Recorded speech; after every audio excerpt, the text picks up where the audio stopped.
Hi, welcome to our video series here. I'm Jordan Bradford with Burkholder Wealth Management, and I'm here today with our CEO and founder, Eric Burkholder, to talk to us a little bit today about investment strategies and actually a specific one on tech for today. So, Eric, why don't you tell us a little bit about alternative investments, because that's been a little bit more common in 2022 here than we've really talked about in years prior. Yeah, absolutely. So alternative investments is a very broad umbrella. And so what we want to talk about today is kind of how we use it. But typically anything that doesn't fit the traditional equity, bond, or cash categories is considered an alternative investment. So that ranges from hedge funds, private equity, real estate, down to more liquid strategies like managed futures or long short funds. I mean, there's many varieties,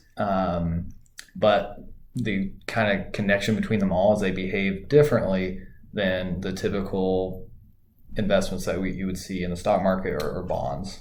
Awesome. Yeah. So it's kind of a large category in and of itself. Yeah. It's it can mean many things to many different people.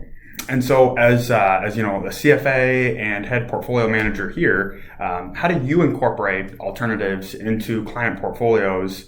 And tell me a little bit about the philosophy there. Yeah. So when we look at alternatives, we consider several things. So one, we're really looking at lower costs, because alternatives can be very expensive depending on how you buy them. We're looking for liquid investments. So not something like a hedge fund, which may tie your money up for 10 years and we can't get to it. So the category of liquid alts is what they're often called, is kind of where we're looking. And over the years, they've gotten more transparency and costs have come down. And so that's the area we're looking in. And so what we're looking for is things that behave differently than equity or bonds. And this year is a fantastic example of them working as we would hope they would function in a portfolio. And a caveat, past performance is not predictive of future performance and all those, but I will toss out some numbers, but really in general I want to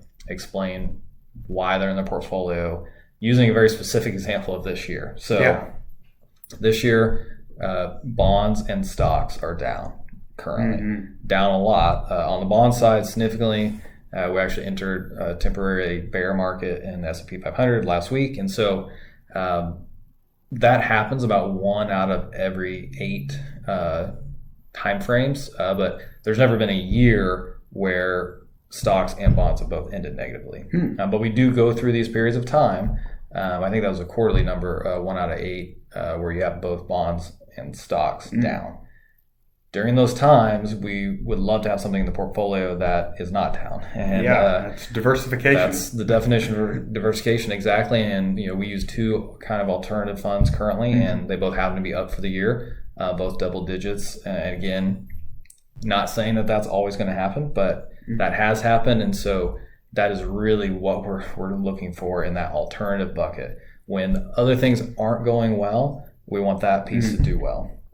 Now, the flip side is sometimes when everything else is up, those investments may be down. And people say, well, why do we own these? And I would say, well, today is exactly why you own them. Everything else is down and they are up. And then the one other thing I would say is, because we believe in long-term strategic investment allocations, is we're not looking for something that we're going to get in and out of, based on market circumstances.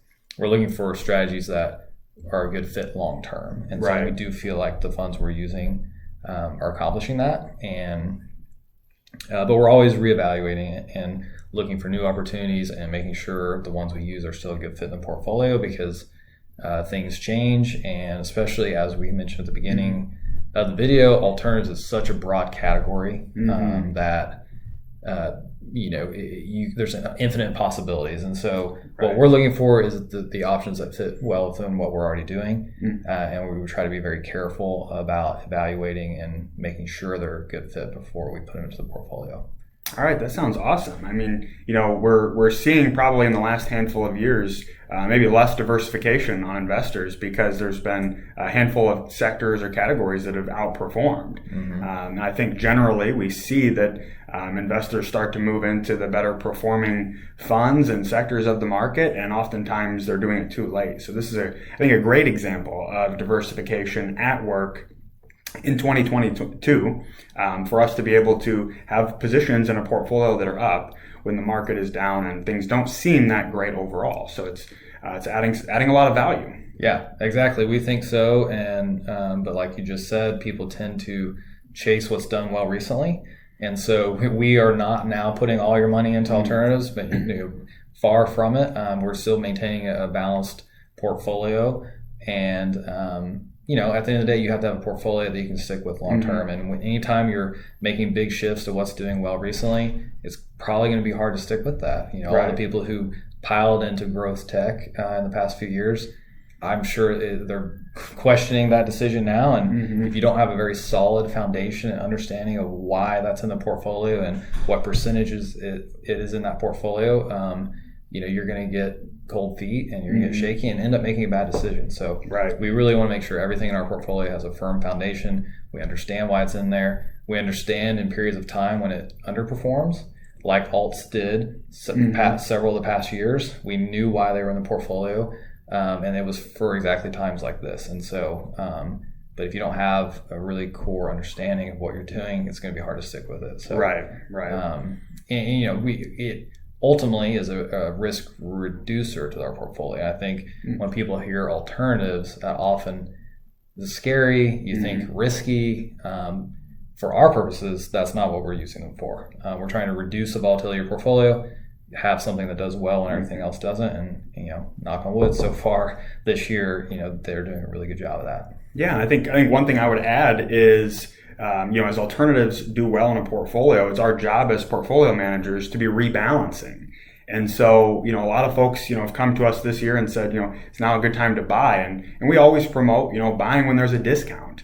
But oftentimes, if your portfolio is fully invested, you may not have cash on the side. So it's helpful when you have a fund that's actually performed positively, so you can shave some of that off and buy some of the funds that we still believe in, and we know we're just going through a particular season of the market. So I think it's just a great story in general of having good diversification and having things that are up when other things are down, and vice versa. Absolutely, yeah. And so we're going to stay disciplined, keep buying low, selling high, and going against the grain is typically the right way to invest, but it's not always easy. And hopefully that's what we're here for, to help clients make good long-term decisions. Yeah. And so if you have any questions, please feel free to reach out to us here at Burkholder Wealth Management. We would love to talk to you more about how this could be incorporated into your portfolio and just evaluating where you are at now in comparison to the goals that you have. Yep.